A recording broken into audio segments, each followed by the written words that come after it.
ਅਲਫ ਇੱਕ ਵਾਰੀ ਜਿਸਨੂੰ ਪੀਰ ਕਹੀਏ,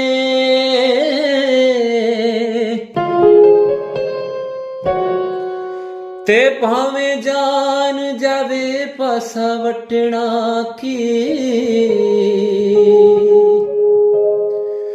ਮਿਲੇ ਪੀਰ ਦੇ ਨਾਮ ਦੀ ਜੇ ਸੁਲੀ,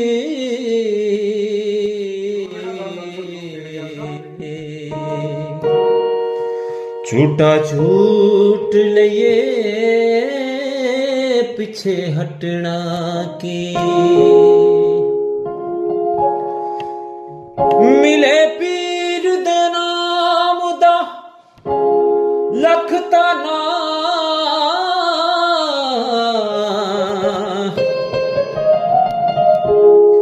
ते छोड़ी पा लइए पुंजे सुटना की, अली हैदरा पीर नू रंज करके,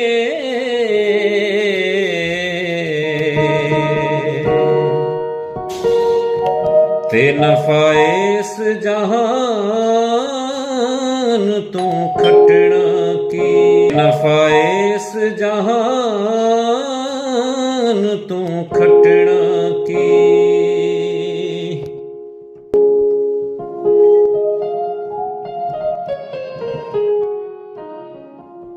और सैम भाई, आज कैसे आना हुआ? क्या हुआ, बड़े परेशान लग रहे हो? क्या बताऊँ अशोक, मेरे मन में एक सवाल है यार, जो मुझे परेशान करता रहता है। क्या हमारे बच्चे पिताजी को कभी अपना गुरु मानेंगे? मेरी बेटी के सवाल मुझे बहुत परेशान करते हैं। वो बड़ी हो रही है अब। कैसा सवाल? वो मुझे पूछती रहती है कि जो पिताजी के ऊपर जो इल्ज़ाम लगे हैं उनके बारे में वो बहुत सवाल करती है मुझसे। अब उसको चीज़ें समझ में आनी शुरू हो गई हैं। पहले तो वो छोटी थी, अब वो बड़ी हो गई है। वो कहती है पापा मुझसे मेरी फ्रेंड्स गुरुजी के बारे में स्कूल में सवाल करते हैं। मुझसे यहाँ तक स्कूल में बोल दिया जाता है, क्या तेरी मम्मी भी गुफा में जाती थी? तो मैं कई बार ये सोचता हूँ कि ऐसे सवालों के जवाब मैं कैसे दूँ? क्या बताऊँ मैं अपनी बेटी को? सैम भाई, फिर आप बताओ, करे क्या?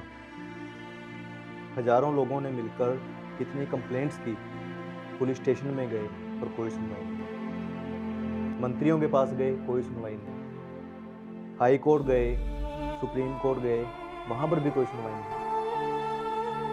यहाँ तक कि डेरा मैनेजमेंट इतना बड़ा क्राइम कर देता है कि उसके ऊपर आंखें बंद कर लेती है सरकार।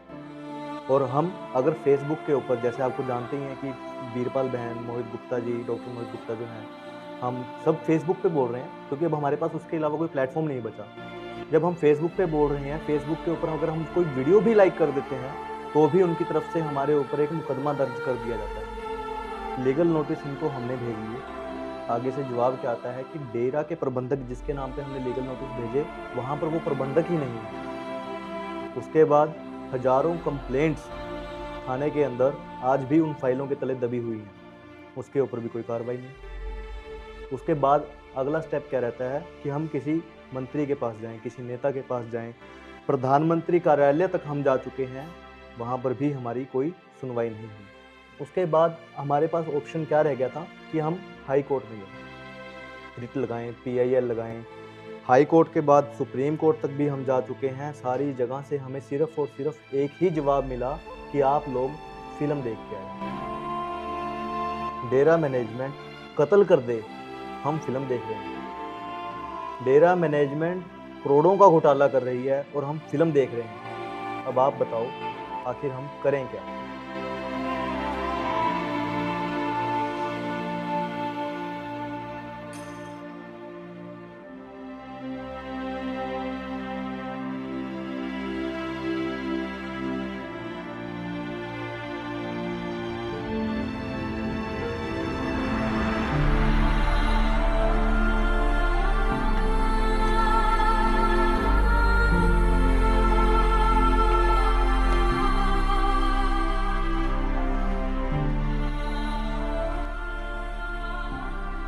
ऐसा तरीका है कि मैं अपनी बेटी को ये यकीन दिलवा पाऊँ कि जो कुछ भी हुआ उसके अंदर पूज्य पिताजी का कोई कसूर नहीं है? अब आप चाहते क्या हो? मैं चाहता हूँ कोई ऐसा तरीका कि जिसमें कोर्ट के अलावा हम पूज्य गुरु जी को बेकसूर साबित कर पाएं।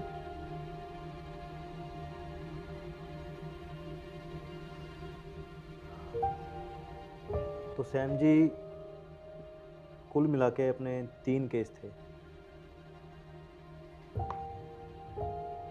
गुमनाम चिट्ठी, छत्रपति मर्डर केस और रंजीत मर्डर केस। तो गुमनाम चिट्ठी में तो आपने PIL लगाई हुई है। जो रंजीत मर्डर केस है वो ऑलमोस्ट हाई कोर्ट से क्लियर है। कुल मिला के जो है अब हमारे पास छत्रपति मर्डर केस जो है बचा वो।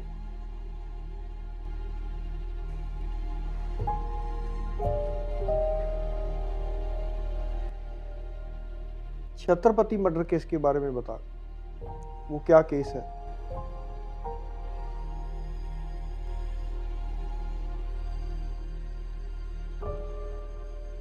कुलदीप और निर्मल नाम के 2 व्यक्ति छत्रपति के घर पे जाते हैं, आवाज़ दे के उसको बाहर बुलाते हैं। जैसे ही छत्रपति बाहर आया, उसके ऊपर ताबड़तोड़ फायरिंग करते हैं। 4 गोलियां छत्रपति को लग जाती हैं और उनमें से मौकाए वारदात पे एक हमलावर पकड़ा भी जाता है।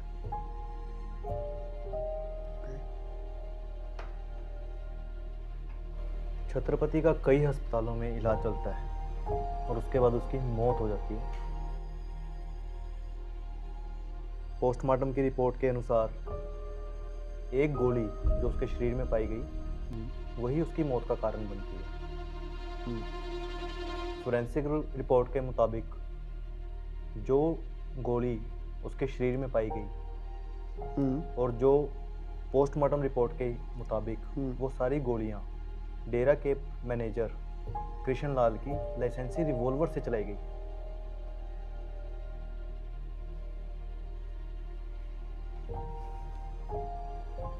खट्टा सिंह के मुताबिक अगर देखा जाए तो उसके हिसाब से जो उसने स्टेटमेंट दी है उसमें उसने बताया कि हजूर पिताजी ने डेरा मैनेजर कृष्ण लाल को ऑर्डर दिया ये सब करने के लिए, और इस पूरे वाक्य का खट्टा सिंह एक चश्मदीद गवाह है।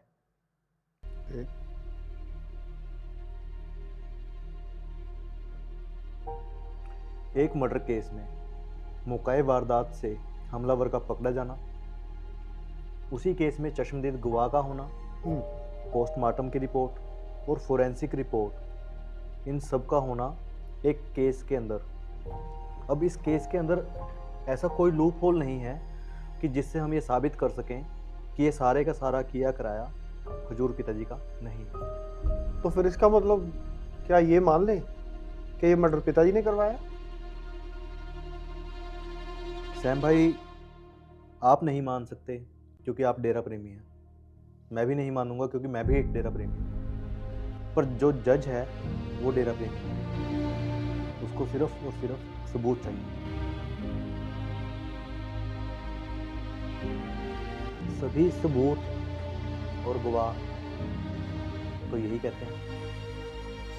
इसके अलावा अब आपके पास सिर्फ 3 रास्ते बचते हैं। या तो खट्टा सिंह खुद आकर ये कोर्ट में बोल दे कि जो भी उसने बयान दिए हैं वो किसी प्रेशर में दिए हैं, या फिर जैसे मर्जी वो उसको साबित करे कि उसने वो बयान क्यों दिए, या फिर आपकी जो भी फोरेंसिक रिपोर्टें हैं, जो भी पोस्टमार्टम रिपोर्ट है और जो भी चश्मदीद गवाह है वो सारे झूठे हैं, या फिर जो तीसरा रास्ता है वो ये बचता है कि आप असली कातिल को और सबूतों के साथ कोर्ट में लेके आएं, कोर्ट में पेश करें और उनको बताएं कि असली कातिल ये है।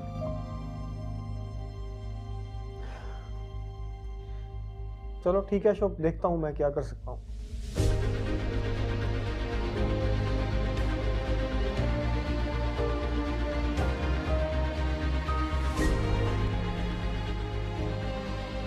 4 गोलियां लगी,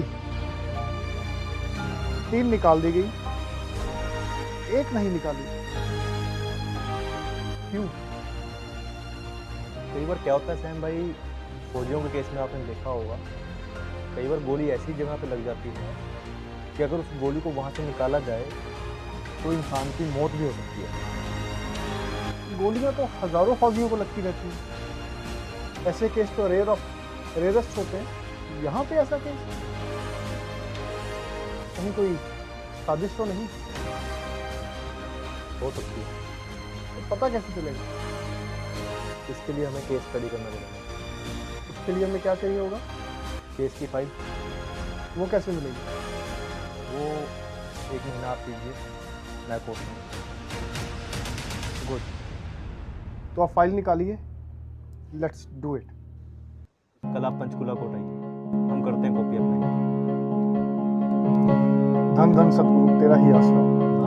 पक्का कल मिलते हैं। बन के परमी फिर, बन के परमी फिर दिल नू डुलाउणा की, अगे नू वधा के पैर पिछे नू हटाउणा की। बन के परमी फिर, बन के परमी फिर दिल नू डुलाउणा की, अगे नू वधा के पैर, अगे नू वधा के पैर पिछे नू हटाउणा की। बन के परमी फिर, बन के परमी।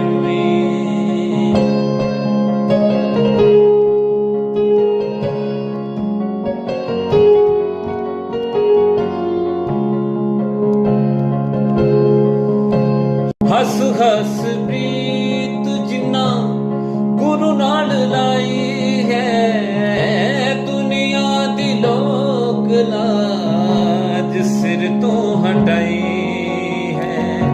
जगत दे ताने तो, जगत दे ताने सुन ओना खबरोना की, अगे नू वधा के पैर पिछे नू हटाउणा की।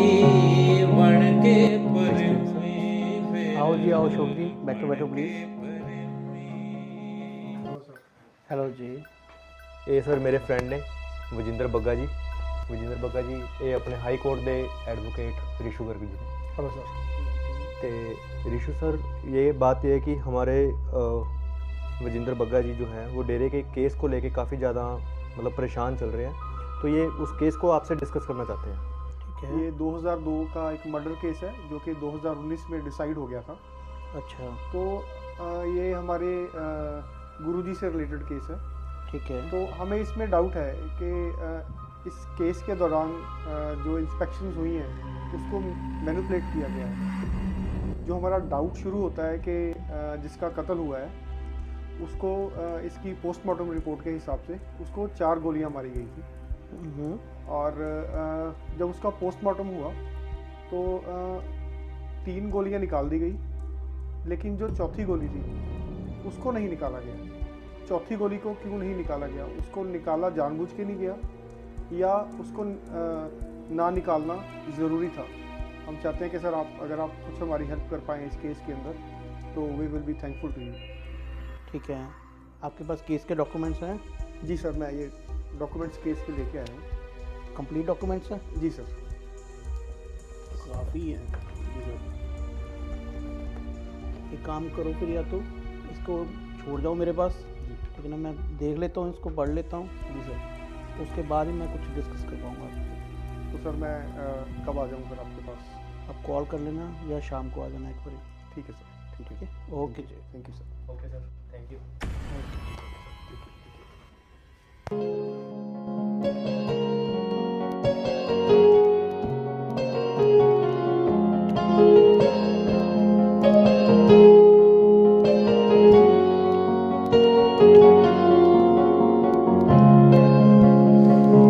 गुरु ना निभाना प्यार बड़ा दुश्वार है, प्रेम दे बाजार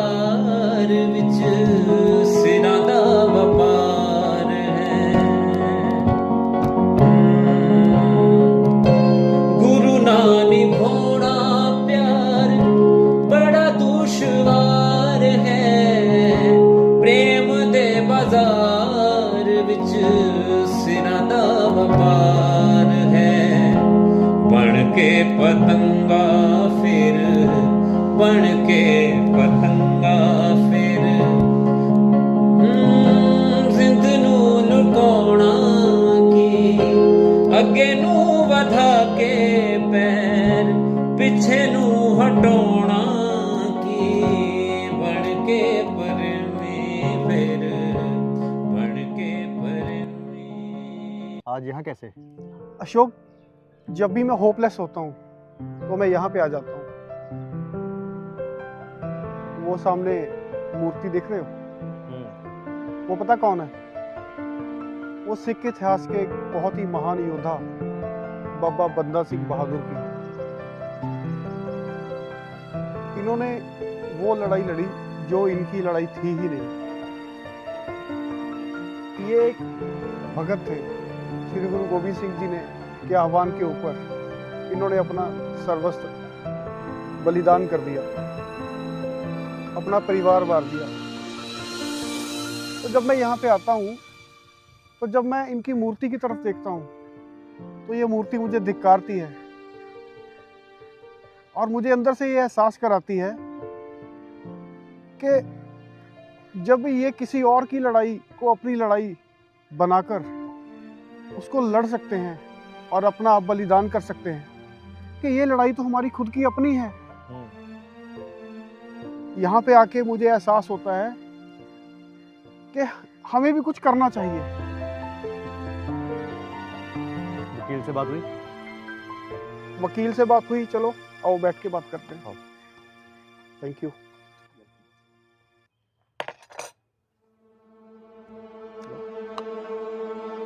और क्या कहा फिर वकील ने? वकील ने तो नई बात सुना दी। ऐसा क्या कह दिया?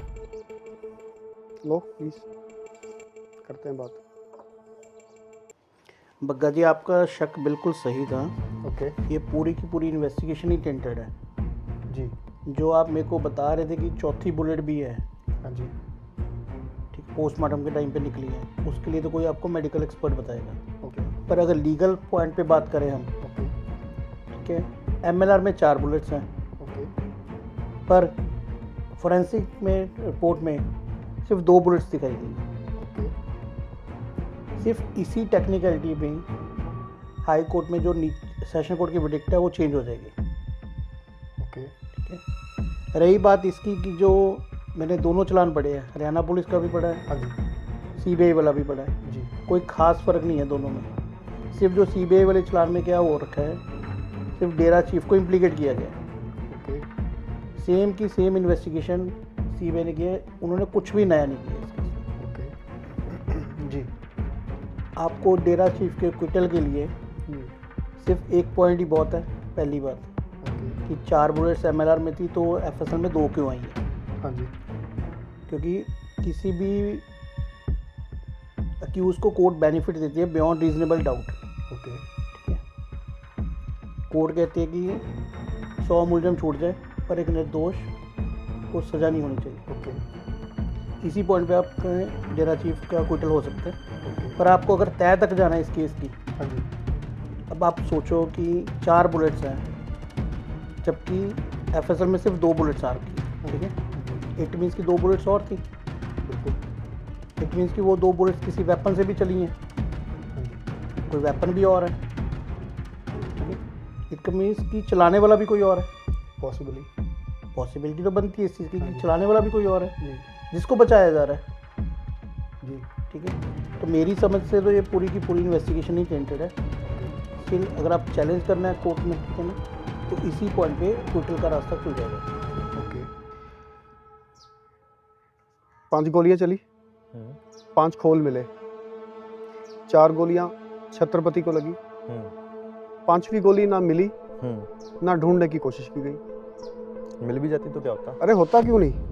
5वीं गोली से हमलावर की लोकेशन और जिसको लगी उसकी लोकेशन ये पता चलती, और साथ में जो मौके का गवाह है ये उसकी गवाही के साथ भी जुड़ती।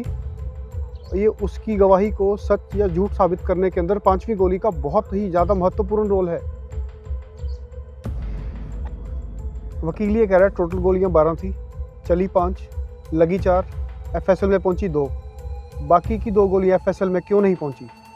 क्या कोई दूसरी बंदूक भी थी, या कोई तीसरा हमलावर भी था, या चश्मदीद गवाह किसी को बचा रहा है, या खुद इस हत्या में शामिल है? हो सकता है। रिकॉर्ड के मुताबिक हत्या कब और कहाँ होनी है, या तो ये खट्टा सिंह जानता था, मीडिया के हिसाब से गुरदास सिंह तूर को पता था, फिर तीसरा कातिल कौन? खट्टा सिंह, गुरदास तूर, या खुद अंशुल छत्रपति? ACP साहब कुछ तो गड़बड़ है। अरे अशोक, सीरियस हो जाए यार। एक गोली छत्रपति के अंडरवियर से मिली, वो अंडरवियर FSL पहुंचा नहीं। उसके बाद छत्रपति के कपड़ों पे जो खून के छींटे मिले वो उसी के हैं या किसी और के, इसकी कोई रिपोर्ट नहीं है। तो फिर इसको क्या समझा जाए? टेक्निकली जो गोलियां FSL पहुंची वो कृष्ण लाल के रिवॉल्वर से चली, लेकिन वो छत्रपति को लगी, इस बात का कोई सबूत नहीं। जहाँ 2 पहुंची वहाँ 4 पहुंच जाती, तो 2 गायब करने की क्या जरूरत है? एक बात बताओ अशोक, अगर ये 2 गोली वाली बात कोर्ट में उठती तो जज क्या करता? जज ने उठा के फाइल फेंकनी नहीं थी। जज कहते पहले ये 2 गोलियों का हिसाब लाओ। तभी वकील कह रहा था कि मैं इसी बात पे बरी करवा दूंगा। तो सैम भाई, हमें ये डिसाइड कर लेना चाहिए कि पूज्य पिताजी को हमने सबूतों के भाव में बरी करवाना है या फिर बाइज्जत बरी। डॉक्टर नरदीप के पास गया था मैं होशियारपुर, पोस्टमार्टम रिपोर्ट लेके।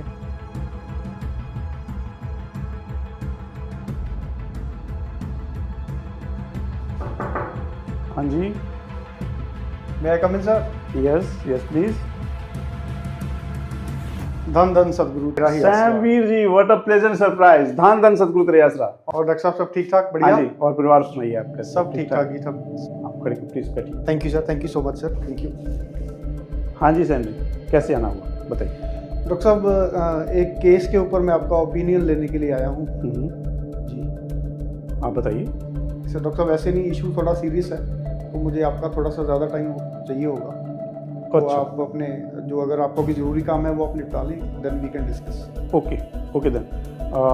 आप चाय नाश्ता लीजिए, फिर मैं बस थोड़ा अपना काम निपटा के फिर आपके पास आता हूँ। ठीक है जी, मैं इंतज़ार कर रहा हूँ। Right, thank you.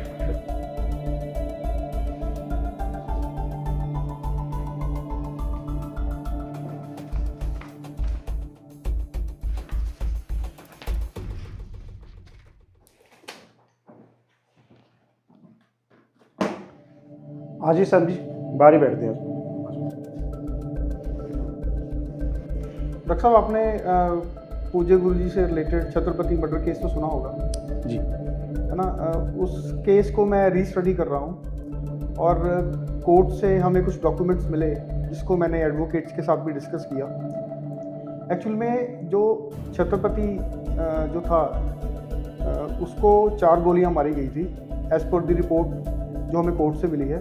उस रिपोर्ट के अंदर लिखा हुआ कि 3 गोलियां तो पोस्टमार्टम के दौरान वो निकाल दी गई, लेकिन 1 बुलेट नहीं निकाली गई। ये बात हमारे दिमाग में खटक रही है कि जब 3 गोलियां निकाली जा सकती थी तो चौथी गोली को निकाला क्यों नहीं गया? दिखाइए। तो सर, ये वो रिपोर्ट है, ये वो डॉक्यूमेंट्स हैं जो हमें कोर्ट से मिले हैं।